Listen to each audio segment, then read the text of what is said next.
Shalom, selamat pagi Sobat Maestro yang dikasih Tuhan. Segera kita akan mendengar program rohani Immanuel Sumber Shalom dari GGP Shalom Bandung. Inilah seri yang selanjutnya. Immanuel datang memberikan dan meneruskan Shalom. Dengarkan dan terima firman Tuhan sebagai pegangan hidup hari ini. Selamat menikmati. Shalom, selamat pagi Sobat Maestro.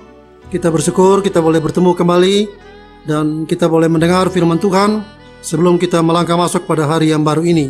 Mari kita berdoa. Terima kasih Maha Besar Bapa yang di surga, penyertaan Tuhan semalam sehingga pagi ini kami boleh bangun lagi dan boleh bersiap untuk berkarya. Dan terima kasih ada kesempatan buat mendengar firman Tuhan.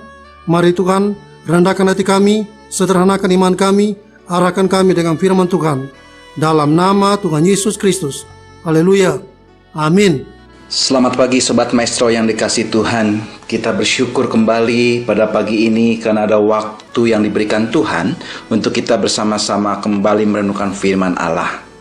Di pagi yang indah ini kita bersama-sama akan membuka firman Tuhan di dalam Mazmur 102 ayat 16 dan ayat 17. Bagi Bapak Ibu Saudara yang telah menyiapkan Alkitab, bisa membuka dan kita akan membaca bersama-sama di dalam Mazmur 102 ayat 16 dan 17. Firman Tuhan berkata seperti ini, "Maka bangsa-bangsa menjadi takut akan Tuhan, dan semua raja bumi akan kemuliaan-Mu. Bila Tuhan sudah membangun Sion, sudah menampakkan diri dalam kemuliaan-Nya."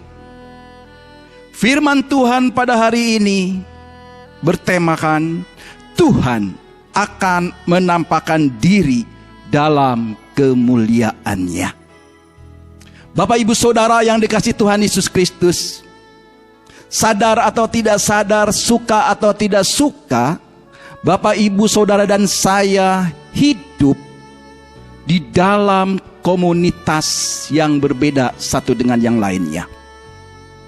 Kalau saya bagi dua, adalah komunitas di mana kita hidup bersama dengan orang-orang seiman. Yang kedua adalah komunitas hidup bersama dengan orang-orang yang tidak seiman. Itu realita kehidupan yang terjadi di dalam dunia pada saat ini. Pada waktu kita bersatu dengan orang-orang yang seiman, tentu kita semua bisa saling menghibur, bisa saling menguatkan, bisa saling mendoakan. Tapi pada waktu kita berkumpul dengan orang-orang yang belum percaya kepada Tuhan, seringkali ada perbedaan-perbedaan pandangan yang muncul. Ada hal-hal yang berbeda satu dengan yang lain, dan itu hal yang bisa terjadi. Dan pada waktu itu begitu banyak peristiwa yang terjadi, kesalahpahaman, perbedaan pandangan yang membuat satu dengan yang lain tidak saling cocok, sehingga terjadi perbedaan, terjadi pertengkaran, dan seringkali juga terjadi perdebatan.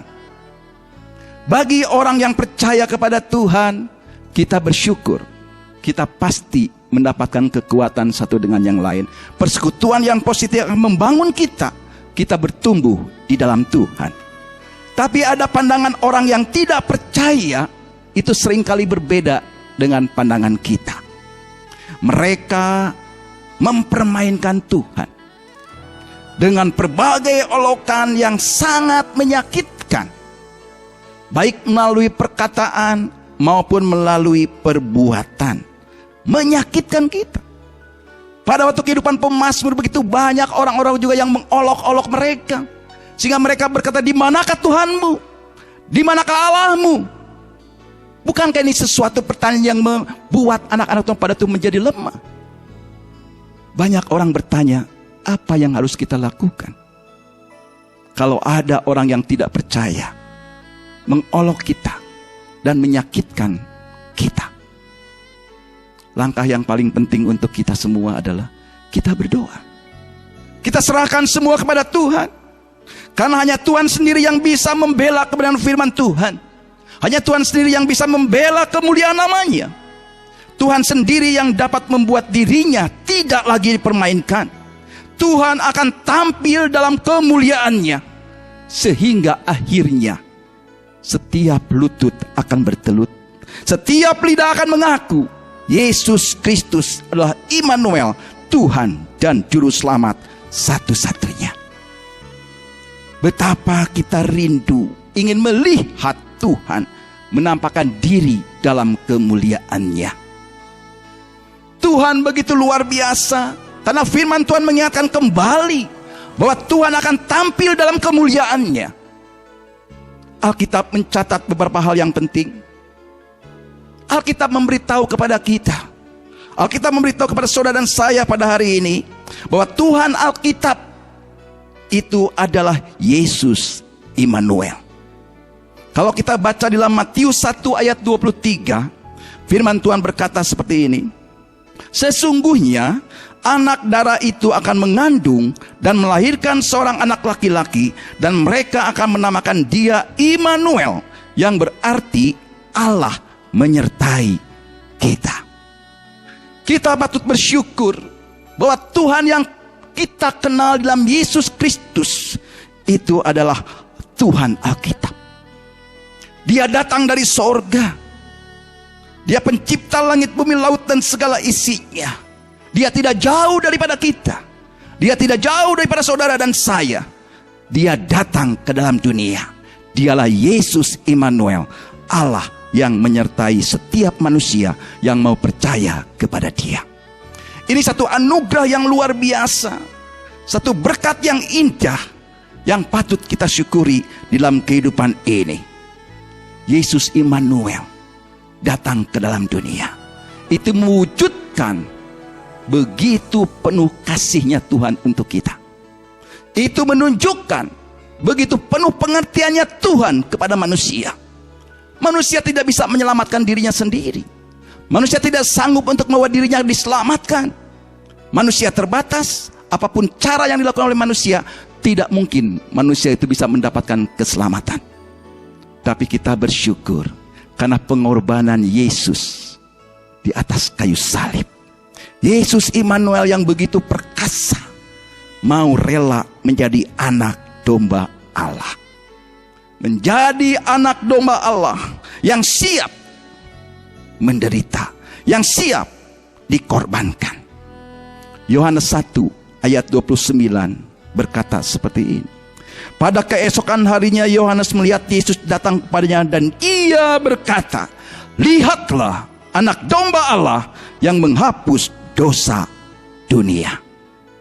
Ini jelas sekali kesetiaan Tuhan patut kita syukuri. Kesetiaan Tuhan dalam menyelamatkan manusia tidak setengah jalan. Pengorbanan Yesus tuntas sampai kepada akhirnya. Dia turun dari sorga, lahir di kandang yang hina. Pada waktu dia sudah dewasa, dia mati di kayu salib, darahnya tercurah. Hari ketiga dia bangkit dari kematian, dan dia naik ke sorga. Dan nanti dia akan turun kembali. Yesus begitu setia.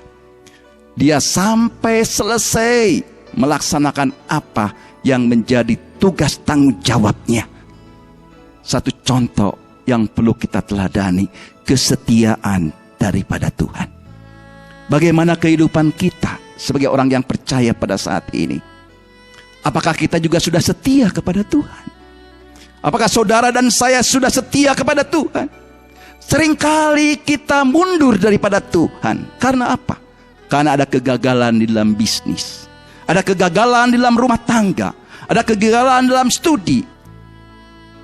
Gagal membuat kita kecewa, dan dia ngomel kepada Tuhan. Tuhan, kenapa aku gagal? Kenapa aku tidak berhasil? Seringkali kesetiaan kita dibatasi oleh gagal atau berhasilnya kita di dalam kehidupan ini. Tetapi pada hari ini Tuhan mengingatkan kepada kita semua, Yesus Immanuel, anak domba Allah, setia sampai dia dikorbankan di atas kayu salib. Kalau bicara tentang kesetiaan, saya teringat ada seorang Ibu Teresa yang begitu terkenal. Suatu kali seorang bertanya kepada Ibu Teresa, ibu telah melayani kaum miskin di Kalkuta, India. Tetapi tahukah ibu bahwa masih ada jauh lebih banyak lagi orang miskin yang terabaikan? Apakah ibu tidak merasa gagal di dalam apa yang ibu lakukan? Ibu Teresa menjawab, saudaraku, aku tidak dipanggil untuk berhasil, tetapi aku dipanggil untuk setia. Satu jawaban yang luar biasa. Satu jawaban yang perlu diteladani oleh anak-anak Tuhan pada saat sekarang ini. Setiap pelayan Tuhan dimanapun dan dalam penanggapan apapun tidak dipanggil untuk selalu berhasil. Setiap pelayan Tuhan dimanapun dan dalam pelayan apapun tidak dipanggil untuk selalu berhasil. Sebab jika panggilannya adalah keberhasilan, sangat riskan jatuh pada kesombongan atau penghalalan segala cara. Pelayan Tuhan dipanggil untuk setia melakukan tugas pelayanannya dengan penuh komitmen dan tanggung jawab, semampunya bukan semaunya. Saudaraku, dalam melayani bisa saja kita melihat apa yang kita lakukan seolah tidak ada hasilnya. Menghadapi situasi demikian, jangan marah, tetaplah setia. Kesetiaan kita dalam melayani Tuhan tidak akan pernah sia-sia. Di sini kita belajar kesetiaan yang diajarkan Tuhan Yesus Kristus. Dia anak domba yang dikorbankan, dicaci, tidak membalas, dihina, diolok. Dia terima itu semua sampai selesai. Tuhan begitu luar biasa. Itu dilakukan untuk apa? Untuk keselamatan manusia. Keselamatan surgawi hanya didapat melalui pengorbanan Yesus Kristus. Keselamatan surgawi hanya bisa melalui Yesus Kristus semata. Yohanes 14 ayat 6 berkata, kata Yesus, akulah jalan, kebenaran dan hidup. Tidak ada seorang pun yang sampai kepada Bapa kecuali melalui aku. Ini tegas dan jelas. Yesus akan menampakkan diri dalam kemuliaannya. Roh Kristus memproses dalam rangka jaminan keselamatan. Roh Kudus yang dicurahkan, Roh Kudus yang tinggal di dalam kehidupan saudara dan saya, memproses saudara dan saya dalam rangka jaminan keselamatan. Proses Tuhan itu seringkali tidak sesuai dengan apa yang menjadi harapan kita. Tapi marilah kita fit in, marilah kita selalu menyesuaikan diri dengan apa yang menjadi proses daripada Tuhan.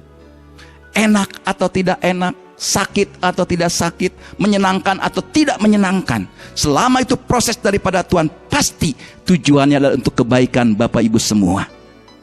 Dan kita yakin dan percaya, mengandalkan kepada kehebatan kita, kita akan gagal. Menghadapi kekuatan kita sendiri, kita akan gagal. Menghadapi apapun dengan kekuatan kita, kita tidak akan berhasil. Tapi kita yakin dan percaya, Roh Kudus yang maha dahsyat, Roh Kudus yang luar biasa akan memberikan kemampuan kepada kita untuk saudara dan saya bisa berjalan terus menerus sesuai dengan rencana dan kehendak Tuhan. Makin hari makin berarti, makin hari makin bermakna, makin hari serupa seperti Kristus. Tuhan akan menampakkan diri dalam kemuliaannya. Tuhan akan menunjukkan dan Tuhan akan membela nama Yesus. Saudaraku, kita patut bersyukur karena kita punya nama di atas segala nama. Nama Yesus, nama di atas segala nama, yang di dalamnya ada pertolongan, di dalamnya ada kesembuhan, di dalamnya ada kemenangan. Saatnya untuk kita bersungguh-sungguh. Apa yang telah kita lakukan, Yesus begitu setia untuk kita. Yesus begitu berarti dalam kehidupan manusia, khususnya untuk saudara dan saya yang telah percaya kepada Tuhan. Yesus Kristus tidak akan membiarkan kita berjalan sendirian. Tuhan Yesus Kristus tidak pernah membiarkan saudara dan saya menghadapi tantangan yang ada dalam dunia sendirian. Dan Yesus Kristus akan memimpin, membawa setiap para pelayan Tuhan untuk selalu berjalan sesuai dengan rencana Tuhan. Setiap pelayan Tuhan yang mengabarkan firman Tuhan, jangan takut. Setiap hamba Tuhan yang menyampaikan kebenaran firman Allah, maju terus. Karena apa? Karena Yesus Immanuel akan meneguhkan setiap firman Tuhan. Kalau Tuhan yang meneguhkan, firman Tuhan yang ditaburkan tidak akan kembali dengan sia-sia. Kalau Tuhan meneguhkan firman-Nya, maka itu akan mendarat seperti benih yang ditabur di tanah yang baik. Dia akan bertumbuh, bertumbuh, bertumbuh, dan menghasilkan buah yang luar biasa. Setiap pelayan Tuhan diingatkan kembali, kalau kita pada waktu menyampaikan kebenaran firman Allah, berdoa kepada Tuhan supaya Tuhan meneguhkan, supaya Roh Kudus memberikan kemampuan kepada kita untuk menyampaikan apa yang sesuai dengan rencana dan kehendak Tuhan. Yesus Immanuel akan membela gereja tubuh Kristus. Tahukah kita bahwa tubuhmu adalah bait Roh Kudus? Tahukah saudara dan saya, setiap orang yang percaya kepada Tuhan, tubuh kita adalah bait Roh Kudus. Dan Tuhan akan membela orang-orang percaya. Tuhan akan menolong setiap orang-orang yang percaya dalam aniaya. Tuhan tidak akan membiarkan anak-anaknya menderita melewati kekuatannya. Kalau Yesus yang membela, Yesus yang menolong, maka kita yakin dan percaya kemenangan itu menjadi bagian untuk kita semua. Begitu banyak contoh dalam Alkitab yang menunjukkan bagaimana setiap anak-anak Tuhan yang berseru kepada Tuhan, ada tantangan, ada masalah, ada persoalan, mereka ditolong oleh Tuhan. Sadrah, Mesah, Abednego, mereka adalah 3 pemuda yang setia kepada Tuhan. Mereka dihukum karena mereka tidak mau menyembah berhala, dimasukkan dalam tungku api yang menyala-nyala. Mereka dimasukkan dalam tungku api yang menyala-nyala, tapi mereka tidak terbakar. Pertolongan Tuhan nyata, dan saya yakin dan percaya kuasa Tuhan tidak pernah berubah, baik dulu, kemarin, sekarang, dan selama-lamanya. Kuasa Tuhan tetap berlaku dan bisa bekerja untuk menolong setiap orang yang percaya sampai hari ini. Yesus Immanuel akan membela gereja tubuh Kristus. Jadi kalau ada di antara kita yang sedang mengalami tantangan karena kita melayani Tuhan, berdoa kepada Tuhan, karena Tuhan sendiri yang akan membela kita. Tuhan yang kita sembah juga akan menunjukkan bahwa Dia adalah segala mukjizat dan perbuatan ajaib. Kalau kita membaca dalam firman Tuhan, di dalam Mazmur 77 ayat 14 dan 15, firman Tuhan berkata seperti ini. Ya Allah, jalan-Mu adalah kudus. Allah manakah yang begitu besar seperti Allah kami? Engkaulah Allah yang melakukan keajaiban. Engkau telah menyatakan kuasa di antara bangsa-bangsa. Luar biasa. Allah yang mampu melakukan perbuatan yang besar. Kalau Tuhan segala mukjizat dan perbuatan ajaib menolong kita, apa yang perlu kita khawatirkan? Apa yang perlu kita takutkan? Karena ternyata campur tangan Tuhan itu begitu luar biasa. Pada waktu engkau sedang mengalami sakit pada hari ini, datang kepada Tuhan. Walaupun mungkin dokter berkata sulit untuk disembuhkan, tapi masih ada Yesus, sumber mukjizat, sanggup melakukan perbuatan yang ajaib. Karena Tuhan memberikan contoh kepada kita, yang mati Tuhan bangkitkan, yang sakit Tuhan sembuhkan, yang buta Tuhan celikan. Dan itu masih berlaku untuk kita semua. Tuhan akan menampakkan diri dalam kemuliaan-Nya. Bagaimana kita tahu? Yesus Immanuel, tetap Yesus Immanuel, mengutus dan menyertai. Luar biasa. Yesus tetap Allah yang menyertai kita. Sampai kapanpun juga, Yesus itu tetap Immanuel. Pada waktu Yesus mengutus, Dia juga menyertai kita. Ini menjadi kekuatan bagi setiap anak-anak Tuhan yang ambil bagian di dalam pelayanan. Ini menjadi kekuatan yang dahsyat untuk membuat kita tetap semangat di dalam langkah. Karena apa? Karena Yesus Immanuel, tetap Yesus Immanuel yang mengutus dan menyertai kita. Ini luar biasa. Di dalam dunia, kalau ada orang kaya, orang yang punya jabatan tinggi, dia mengutus seseorang untuk pergi. Orang itu disuruh pergi sendirian. Si bosnya tinggal di kantor atau di rumahnya. Tapi Yesus lain. Pada waktu dia mengutus, Yesus juga menyertai bersama-sama. Kalau Tuhan menyertai kita, kalau Allah pencipta langit, bumi, lautan, segala isinya menyertai kita, ini merupakan satu anugerah yang luar biasa. Ini merupakan satu berkat yang luar biasa yang bisa menjadikan saudara dan saya kuat di dalam menghadapi tantangan apapun juga. Karena kekuatan kita bukan kekuatan yang biasa, tapi kekuatan kita adalah kekuatan yang luar biasa, di mana Yesus, sumber berkat yang luar biasa itu, menyertai kita semua. Tuhan akan menampakkan diri dalam kemuliaan-Nya. Kita tahu, saudara dan saya hidup dalam dunia ini bukannya jalannya mulus. Saudara dan saya hidup dalam dunia ini banyak masalah, banyak tantangan. Apa yang kita harapkan berbeda dengan kenyataan. Apa yang kita rindukan berbeda dengan yang terjadi sebenarnya. Seringkali yang tidak enak itu datang kepada kita. Tapi kita yakin dan percaya, Tuhan akan menampakkan diri dalam kemuliaan-Nya. Nama Yesus dimuliakan karena tantangan apapun, Goliat apapun yang terjadi dalam hidupmu, itu akan dikalahkan oleh kekuatan daripada Tuhan. Contoh konkret dalam Alkitab yang jelas bagaimana Daud mengalahkan Goliat. Goliat yang begitu gagah perkasa, Goliat yang begitu hebat di hadapan manusia, dihadapi oleh Daud yang dipandang manusia tidak ada apa-apanya. Tapi di balik tidak ada apa-apanya Daud, ada Allah yang Maha Dahsyat yang menyertai Daud. Dan singkat cerita kita tahu, Daud yang sederhana, Daud yang tidak dipandang oleh manusia, dapat mengalahkan Goliat yang luar biasa. Ini pembelajaran untuk kita. Bagaimana saudara dan saya percaya Tuhan akan menjaga kemuliaan namanya. Tuhan akan menampakkan diri kepada saudara dan saya, menunjukkan bahwa Dia adalah Allah yang patut kita tinggikan. Dia adalah Tuhan yang patut menerima kemuliaan, karena Dia sanggup melakukan perkara-perkara yang luar biasa. Yesus Immanuel, sumber segala pertolongan. Ini merupakan sesuatu yang indah. Ini merupakan sesuatu yang luar biasa. Apapun yang engkau alami pada saat ini, jangan engkau minta kepada ilah-ilah yang lain.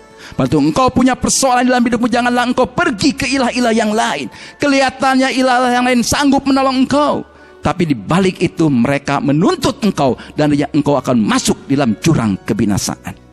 Kalau engkau punya persoalan, punya masalah, nikmati pertolongan daripada Tuhan. Nikmati Yesus Immanuel, sumber segala pertolongan yang akan menolong engkau semua. Yesaya 41 ayat 10 berkata, janganlah takut, sebab aku menyertai engkau. Janganlah bimbang, sebab aku ini Allahmu. Aku akan meneguhkan, bahkan akan menolong engkau. Aku akan memegang engkau dengan tangan kananku yang membawa kemenangan. Yesaya 41 ayat 10 dengan tegas mengatakan seperti itu. Jadi jangan ragu untuk datang kepada Tuhan. Jangan ragu-ragu untuk engkau datang kepada Yesus. Karena dalam Matius 11 ayat 28 dikatakan, marilah kepadaku semua yang letih, lesu dan berbeban berat. Aku, kata Yesus, akan memberi kelegaan kepadamu. Ini jaminan Tuhan untuk kita semua. Saatnya untuk kita berkata, Tuhan, aku yakin dan percaya Tuhan akan menampakkan diri dalam kemuliaan-Nya, karena Dia adalah sumber pertolongan yang luar biasa. Yang terakhir, berkat firman Tuhan pada hari ini, Tuhan akan menampakkan diri dalam kemuliaan-Nya melalui rapture, kedatangannya yang kedua kali untuk menjemput kita orang-orang yang setia kepada Tuhan. Masihkah kita taat kepada Tuhan? Masihkah kita setia kepada Tuhan? Masihkah ada iman dalam kehidupan saudara dan saya waktu Yesus datang kembali yang kedua kali? Saya rindu dan saya berharap kita semua diberkati oleh Tuhan, dan kita semua mengerti apa yang menjadi rencana dan kehendak Tuhan dalam kehidupan kita. Yesus Immanuel akan membela kemuliaan namanya. Dan kebenaran firman Tuhan, hanya Yesus Immanuel yang punya segala kuasa dan cara. Hayati dan nikmati Yesus Immanuel, sumber yang tidak terbatas. Amin. Tuhan memberkati kita semua. Mari kita berdoa. Terima kasih Maha Besar Bapa yang di surga, Tuhan telah berbicara, Tuhan telah berfirman. Biarlah Tuhan juga yang menyempurnakan, meneguhkan dan membenarkan setiap firman yang telah kami dengar pada pagi hari ini. Dan Tuhan sendiri juga yang memimpin kami dalam seluruh kegiatan kami pada hari ini. Tuhan memberkati semua yang telah mendengar pada pagi hari ini. Yang sakit Tuhan sembuhkan, yang lemah Tuhan kuatkan, yang ragu-ragu Tuhan mantapkan. Ada masalah-masalah dalam rumah tangga, dalam usaha dan pekerjaan, Tuhan pimpin keluar yang satu kemenangan. Tuhan memberkati juga Radio Maestro dengan segala pergumulannya, sehingga melalui radio ini nama Tuhan boleh dipermuliakan. Dalam nama Tuhan Yesus Kristus. Haleluya. Amin. Kita telah mendengarkan firman Tuhan yang berkuasa, meneguhkan, menyegarkan, bahkan memulihkan kita. Kalau saudara ingin pelayanan konsultasi lebih lanjut, saudara bisa menghubungi GGP Shalom, Jalan Semar nomor 36 Bandung, telepon 6012-604. Saudara-saudara yang belum mengambil keputusan di mana saudara akan hidup berjemaat, saudara dan keluarga bisa berbakti bersama kami pada hari Minggu, jam 7, jam 9 pagi, dan setengah 5 sore. Kami mengundang dan menanti saudara sampai bertemu kembali pada waktu dan gelombang yang sama. Tuhan memberkati.